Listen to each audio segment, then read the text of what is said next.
Hello and welcome to the Personality Crisis Podcast. I am Dylan Riss, your host for this episode, and we are very fortunate to be joined today by Alex González Ormerod. He joins us live from Mexico City. Listeners of the podcast know that we have been exploring the topic of Mexican politics and economics. In our last episode, we had Jay Watts of the Mexico Solidarity Project. Jay speaks from the self-described leftist point of view. Alex is going to offer his own perspective. He is the director and publisher of the Mexico Political Economist, which you can visit at mxpe.org, and you can subscribe via Substack. And it's English language, so for our largely Anglo audience listening in the States or elsewhere, don't let the language barrier stop you, because Alex, as you're going to hear, not only can speak English, but not with a Mexican accent. Alex, thank you so much for joining us. Thank you so much for having me, Dylan. It's a delight to be here. Yes, well, yeah. Alex is from the Queens region or the Kings region of Mexico. Now, Alex, tell us, because your accent may not be what someone would expect from someone from Mexico. Just let us know your background and from your origins all the way to the publishing of the Mexico Political Economist. Sure thing. I mean, so basically, yes, the accent's a dead giveaway. My mum's English, but I was born and raised in Mexico with Mexican family. I'm half Mexican, and it's been a wild ride. It's been a wonderful ride as well. I've really enjoyed. I think I get to be one of the lucky people who've lived through interesting times in Mexico, but not necessarily the worst. We'll talk about that if you want. Not necessarily the most boring. It's definitely been a good moment for me to launch something like the Mexico Political Economist in a world full of turmoil, of change, and in which Mexico, despite what a lot of people may understand or not, is a sort of central figure in the US-China trade war, in the big sort of narrative that we've got going on when it comes to migration and drugs, and of course just culturally for the United States and the world. It's a really important place. I actually argue that Mexico is the most important relationship that the United States has on the world stage, bar none. And I'm happy to debate anyone on that, because I think it's so obvious, but because it sort of ticks along on its own without someone having to revive it every 5 minutes, like the special relationship, the so-called special relationship, people sort of just don't think about it, but it's essential. So, give us some headlines behind that premise. What are sort of the top level reasons why Mexico is the most important economic partner to the United States? So economic, political, cultural, security-wise, etc. But economically, it's very clear. Mexico and the US are the largest trading partners that each other has ever had. Obviously, Mexico is incredibly dependent on the US. About 80% of our trade goes to the US, and that's about a third of our economy. So a third of our economy depends on you. And yet, most of your trade comes to Mexico, as in most of your exports come to Mexico. Most of your imports come from Mexico.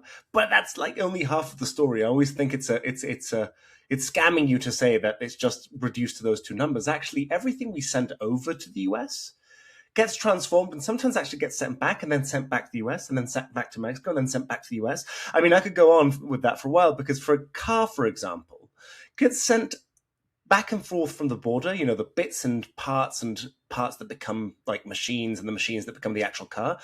A car will go back and forth about 300 times before becoming a car. So when someone says, oh, Mexicans are stealing our auto industry, it's sort of difficult to unravel where it starts and where it ends, right? And that's without even adding Canada to the mix. But Mexico and the US are incredibly intertwined. And that's not just cars, right?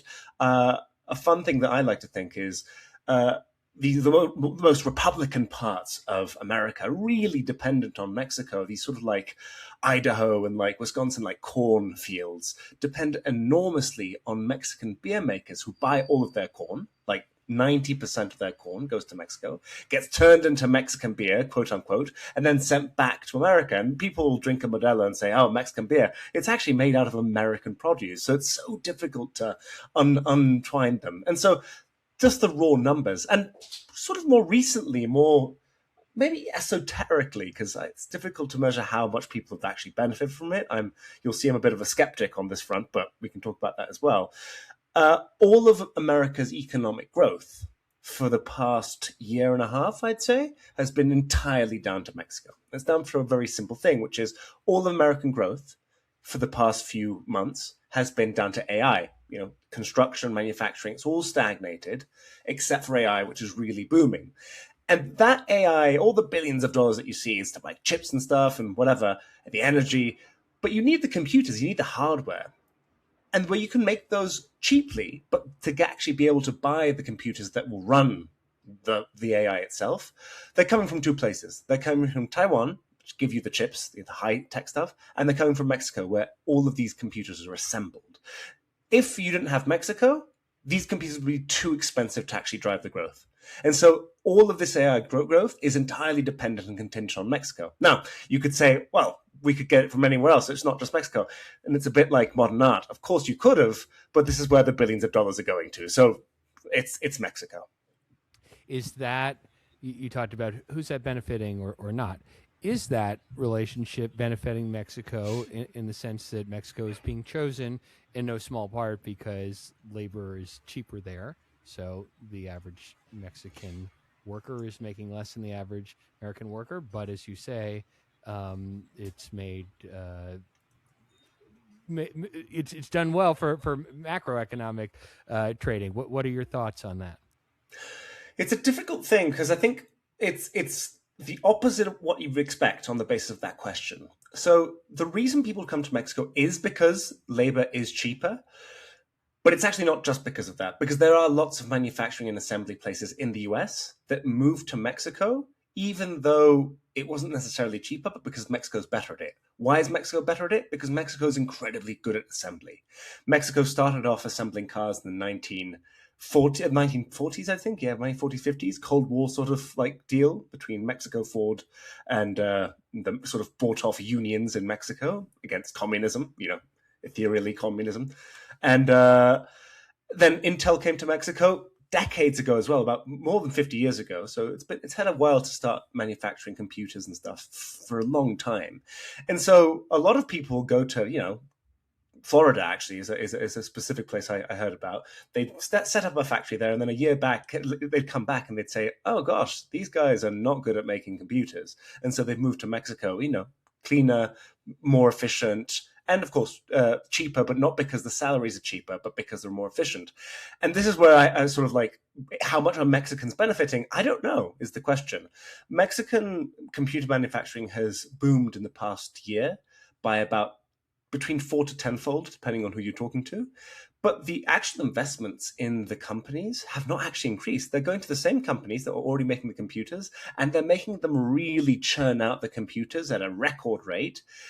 But they're not putting anyone's salaries up, and they're not hiring anyone else. They're just becoming increasingly more efficient, which is really impressive. But also, like, where's the benefit for Mexico? Because, and this is the sort of like ongoing debate about China, about where does the benefit of trade end up being, all the parts are assembled in Mexico, but very few of them are made here. And that's a big issue. Yeah. Is that is that something that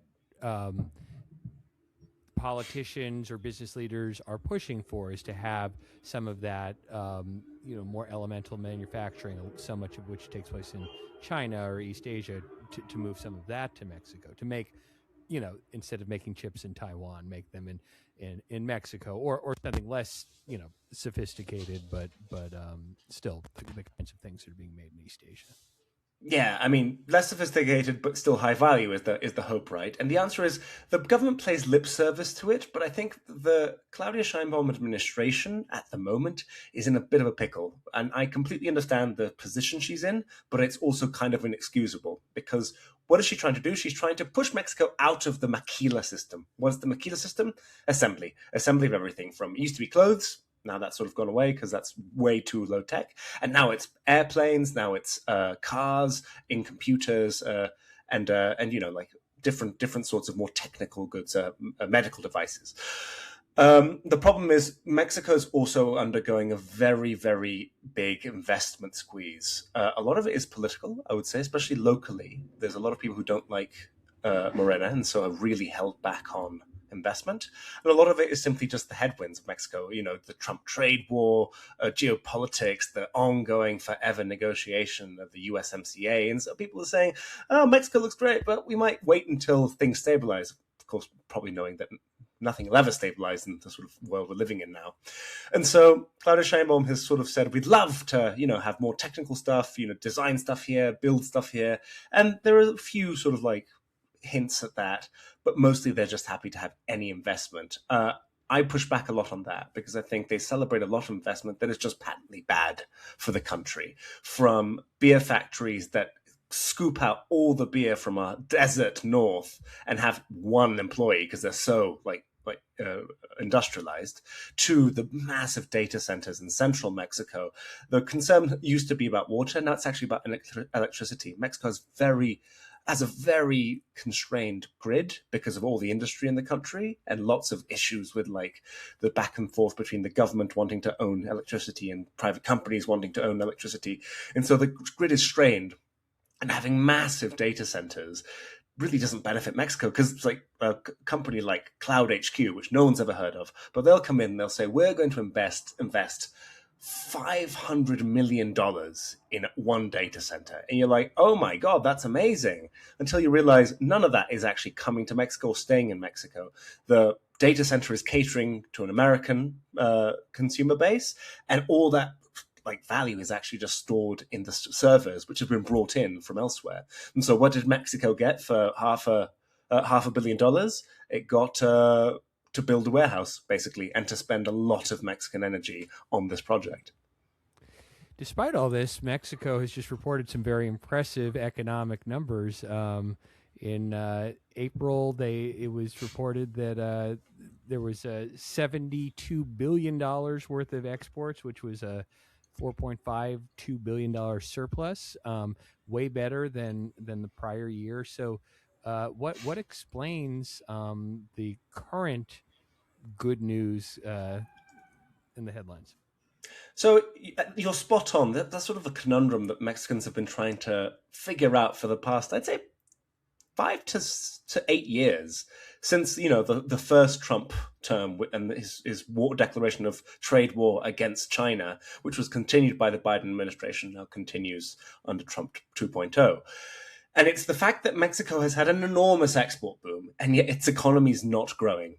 And the question is, why on earth is that happening? And it's more or less the same story that I told you when it comes to the computers, but writ large across the whole of the economy, which is increasing efficiency, requiring fewer workers, and yet none of the value is staying in the country. And so we'll be exporting massive amounts of computers, of TV screens, of toasters, of whatever, and cars, and a lot of that will come down to efficiency gains, and worse, to the importation of the parts from China. This is the so-called, I think it's people like to call it the sort of like backdoor effect, where Chinese goods or Asian goods generally come into Mexico.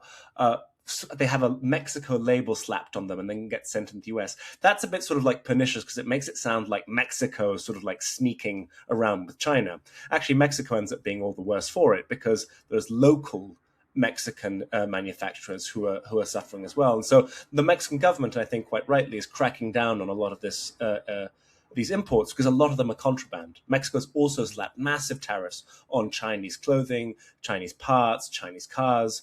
But the issue is overproduction is such in China that they're happy to, if we slap $100 tax on it, they will they were half the price. And so like that's the sort of dynamic we're dealing with, and a lot of it comes in through contraband. And it's something as simple as, for example, bicycles, which a whistleblower said that all these so-called Mexican bikes were actually just Chinese parts being whipped together into something with a Mexican label. So that's the ongoing debate about Well, yeah, export that makes boom. sense. If something that's technically a Mexican export has, in some cases, barely spent any time in Mexico, it's assembled from parts someone else made, then yes, it's exactly sort of, right.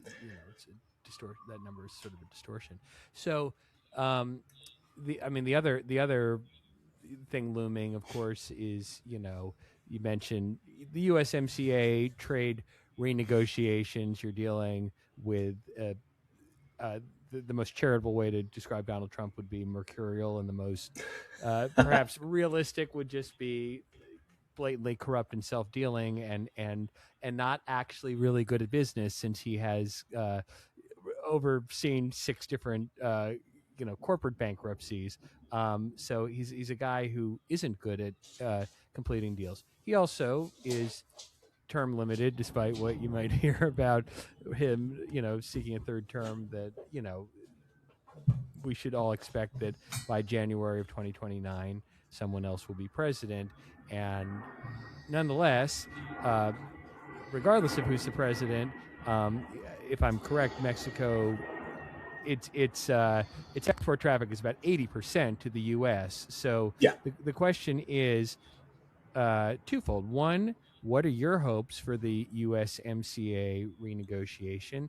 And two, is it sustainable to stay at sort of an 80% export rate to the U.S., or does that need to be diversified? It's an interesting sort of dynamic with the US, because it's not just Donald Trump, but he's a sort of very useful straw man or a metaphor to hold up in the most extreme way. Americans are difficult to get to be interested in Mexico. Like, you really have to draw their attention. They just don't care. It's a sort of navel-gazing country. Why? Because it's one of the most powerful countries in the history of the planet, if not the. And also, funnily enough, it's a very self-dependent country. It's a massive country with loads of resources, lots of industry, lots of tech. And so, I think that Donald Trump is wrong, and we've seen the fact that Donald Trump is wrong, that he's turned himself against the whole world economy. And, you've sort of stagnated as a country. Like, the economy is growing, but not as fast as maybe it could, but it's still growing, right? And that has a lot to do with the inherent strength that the country has. The issue is, of course, that Mexico is really important for the reasons I've given.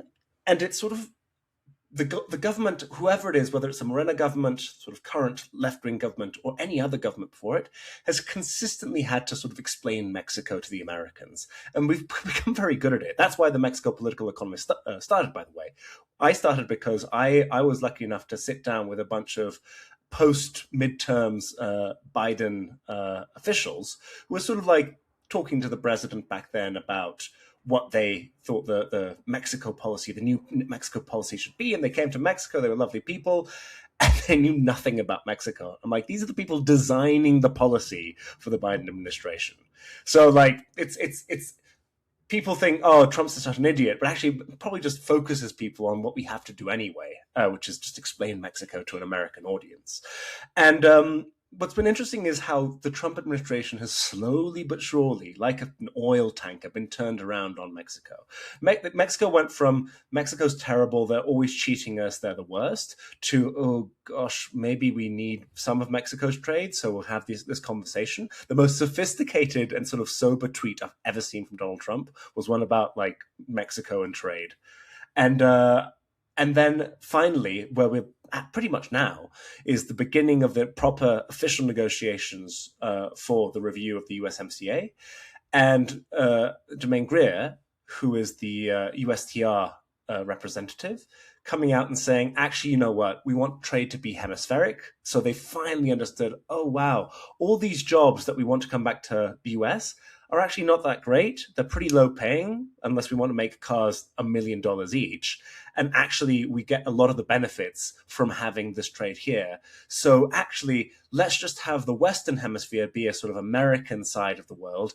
And now we can start having a proper conversation about our trade relationship. And so that's where we're at right now, which is the Republican. I've actually got that the day after Donald Trump won, we wrote a piece interviewing US senators and US policymakers from the Republican side. It was the Republican case for Mexico. And it's how the fact that even from this sort of economic nationalist perspective, the US really benefits from its economic relationship with Mexico. And that's what the Mexican government has been banging on about for the past months. It seems to be sinking in. Obviously, it's going to be a hard negotiation.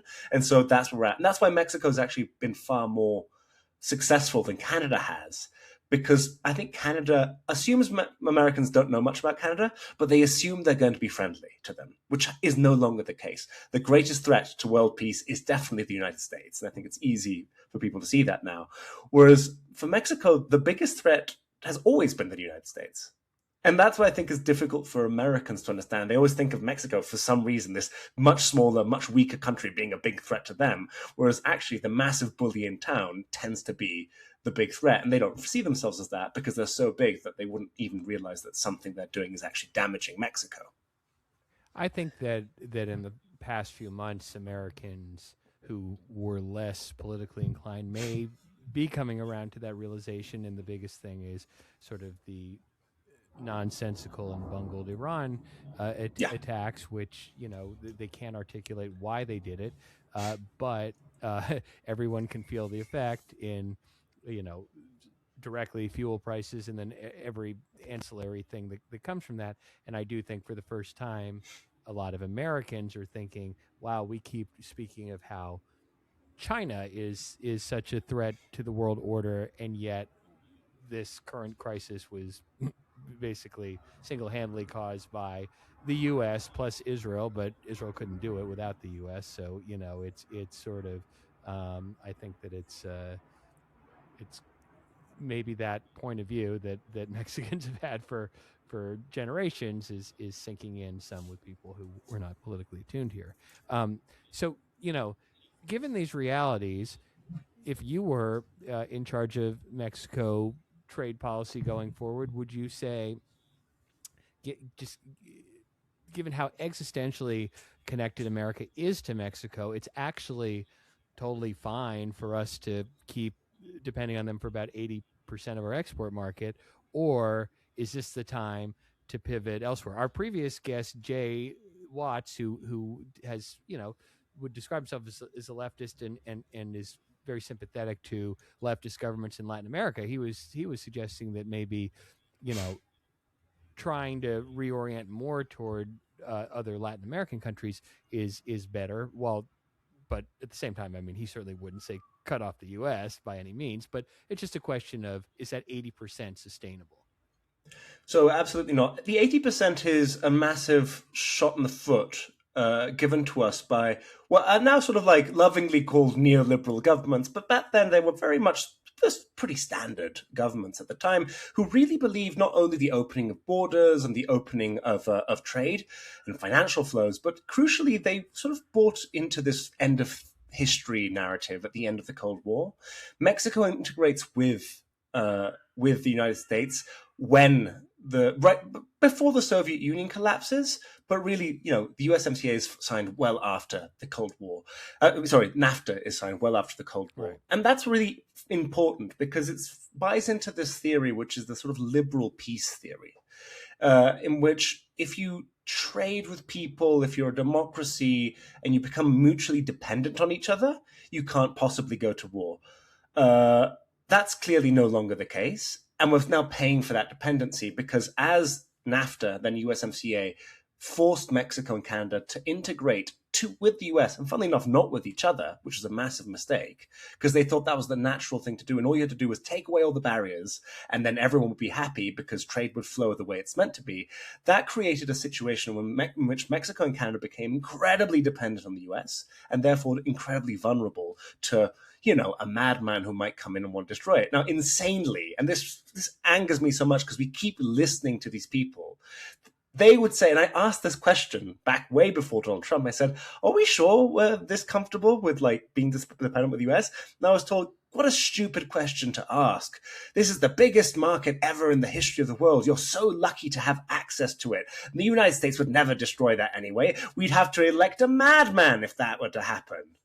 And now we are here in 2026, wondering whether the maddest thing he'll do has already gone past, or if we're waiting for the next maddest thing. But no one's questioning the madness of it. Even like his own side says, like, the irrationality, the unpredictableness is part of it. This is a new world era. And but so interestingly, sorry. Okay. The dog agrees. Yeah, the dog doesn't clearly a Democrat.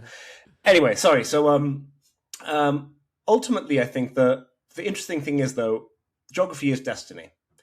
If you said, let's not have such close trade with the US, you'd still be, stuck being next to the US. And I think there is a lot to be said about the fact that we do need to continue to work and trade with each other, simply because it's far more efficient, right? There's this sort of gravitational theory of trade, which I think is fascinating, which is reflected maybe that most clearly in Europe, where this is told to the British right before they voted for Brexit, which is Boris Johnson kept saying, "Oh, we should go out into the world." What did he say? He said, "Singapore on Thames" and all that, and let's embrace the whole world, the Commonwealth and India and all that. And they're like, "You do know that you trade more with Ireland than you trade with almost every other country like put together."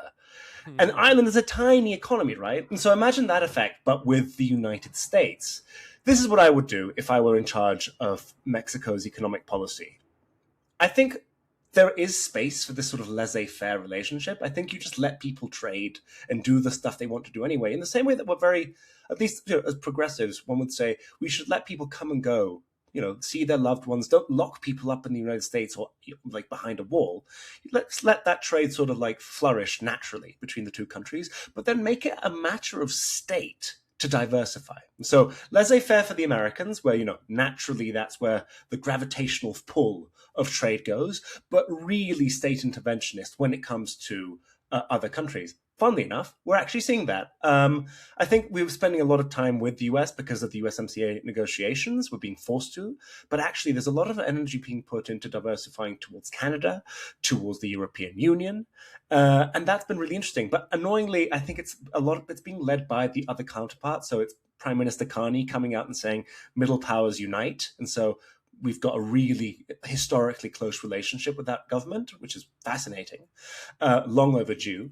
We've got the European Union, which is also terrified that it's going to be squeezed between the Chinese and the Americans. So they're trying to sort of become independent, and they want to use Mexico as one of those sort of like non-American, non-Chinese middle power people, like countries that they can rely on. But Mexico's, distracted by the constant, emergency and not focusing in on doing enough stuff with Brazil, for example. Sort of starting to talk with President Lula, who is also a left-wing government close to Claudia Sheinbaum.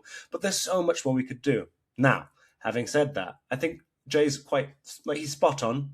Had a lovely coffee with Jay the other day. We seem to agree on a lot. I think the issue is, of course, the gravity always pulls you back. I think people tend to misunderstand the scale of our economies. Just to give you sort of like the logarithmic scale of the world economy, the United States and China are massive, right? They completely skew everything, whatever.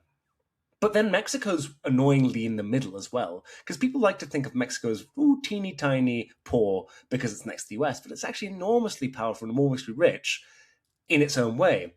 Mexico's economy is about the size of the entirety of sub-Saharan Africa, like every single country put together. Wow. It's by far like the biggest Hispanic American country economically. It's the second one after Brazil, but Brazil is a bit like the United States and is incredibly closed. So actually Brazil doesn't interact that much with other countries in terms of trade. Mexico does. It's completely trade dependent. But then you've got the richness thing. So like, how much are we going to be able to trade with the rest of Latin America? Here's a quick example. If you look at every single Latin American country, and you looked at Puerto Rico, the American colony, which is useful in this example. If you took Puerto Rico to be a US state, it would be by far the poorest US state, by far. If you looked at Puerto Rico and made it a Latin American country, it would be by far the richest Latin American country. And so this is why everyone's desperate to get to the US, because you're just so rich. I know like raw dollars are really difficult, a sort of big point of debate, especially with the euro poor debate, in which every single European country is supposedly way poorer than America, but they just live so much better. Americans are completely obsessed with the dollar amount. But I think companies ultimately do care about that dollar amount. And so I think that's the sort of tug of war we're in at the moment. Yeah. Well, it's also a strange time because even as Mexico is reporting record trade surplus and exploring new alliances with Canada, with the European Union, perhaps even Brazil, we just got a report that Moody's downgraded Mexico's credit rating. What was that about, and what can that be attributed to? That opens a really fun can of worms that I'm happy to go into. So Moody's are interesting because obviously ratings agencies are really popular and beloved after the 2008 crisis, where it was revealed that they're completely in cahoots with the companies that they're supposed to be reviewing, et cetera, right? But, I think there is an interesting, beyond that skepticism that one should, hold in one's heart, never forget, there is an interesting point to be made here, which is Moody's is just looking at the very basics of Mexico's economy. I think Claudia Sheinbaum quite instinctively sort of goes after them as if they're sort of like trying to overthrow the government like it's Pinochet versus Allende all over again. But actually, I think it's far more basic than that. They're just looking at the basic structure of the Mexican economy, and they're saying, we don't like the way it's going. Why is that? The Mexican economy before Morena governments came in was a low-growth economy, but it had a sort of higher investment and low wages. That was a disaster for most Mexicans because they were very poor. And they were also, and Mexico didn't grow that much because the domestic economy didn't grow much, and we just grew on the basis of the investment that came in, which wasn't that much. Then Morena comes in, and that switches. So investment stops because of lots of reasons, but partly fear of the Morena government, partly because Donald Trump more or less comes in at the same time, Trump 1.0, and then I think that's a big reason why a lot of the investment from abroad and locally stops. But the economy is flipped. So we're still growing at a very low rate, but now it's pushed entirely by the domestic consumption side of things. And why is that? Because the Morena government doubled the minimum wage. We were told for 30 years that Mexico couldn't possibly raise the minimum wage because that was its only source of competitiveness. They would say that as China overtook Mexican wages and overtook Mexican growth, but they continued to push that narrative that was the only way Mexico could grow, until a left-wing government came in and said, right, we're putting up minimum wages. Don't worry, we'll have a chat with you, big companies, but this is happening. How are we going to do it? And once they saw the writing on the wall, the company was like, oh yeah, that's perfectly fine. And we're like, what? Yeah, whatever. It wouldn't matter if you did. And like, so for 30 years, you said keep everyone poor because that's the only way to grow, and we didn't grow. And now now you have no other choice. So like, actually, yeah, we probably could have done this years ago. So that's a really radicalizing thing to hear. But it really helped the economy. And so the Mexican economy grew for about 7 years on the basis of that domestic consumption, the poor getting higher wages and spending them. Now, what's interesting is a lot of people focusing on like the social programs of Morena. Those are like interesting. We can talk about those in a sec, but it's unquestionable. The reason Morena is not only keeping Mexico's economy afloat, but also popular is because of the minimum wage thing. It's not because of the so-called handouts. Which is what is the minimum wage? It was forcing the companies to give the workers a higher percentage of the work they were doing and keeping less for profits.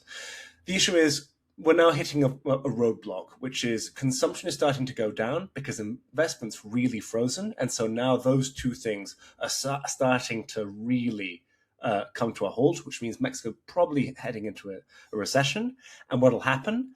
Mexico will stop getting as much tax, and it's got a big deficit because, and I'm sorry to say this for any fans, Claudia Sheinbaum was left a massive turd on her desk on day one by her predecessor, who kept on going on about austerity until the very last few months, where he went on a massive spending splurge and left Mexico with, to be honest, not an enormous budget deficit, but a worrying one a worrying rate of growth if you're not growing as an economy either. And so that's where Claudia Sheinbaum is stuck, where she's got a pretty crappy fiscal situation. She's got an oil company that she has to maintain, not her fault, not her predecessor's fault either, but they want to keep the Mexican oil company alive, so they have to give it. Instead of this being an oil company that gives money to Mexicans like the Norwegian one or Saudi Aramco, this is a Mexican oil company that is the most indebted on earth, and so we have to give it money as taxpayers to keep it just paying its debts. And so all these things put together have made Moody say, actually, you're probably not that good. The funny thing is, Moody still says that Mexico's grade is still investment grade. So even with all that, Mexico's still above, junk. But the fact that it went down, and it's stable, by the way, so it didn't go down and is likely to go down. It went down, likely to stay there, but still not great news. Yeah. Well, you've teed up something that I'd love to discuss in its own standalone episode, which is sort of the political succession in Mexico in recent years. In some ways, it's taken the opposite trajectory of the United States. So for everyone who's interested in that, we'd invite you to tune in to our next conversation with Alex González Ormerod, who has given us a great primer in Mexican economics for the uninitiated. And stay tuned for an equal primer in Mexican politics of recent years. See you then. See you then. Thank you, everyone. This has been Personality Crisis.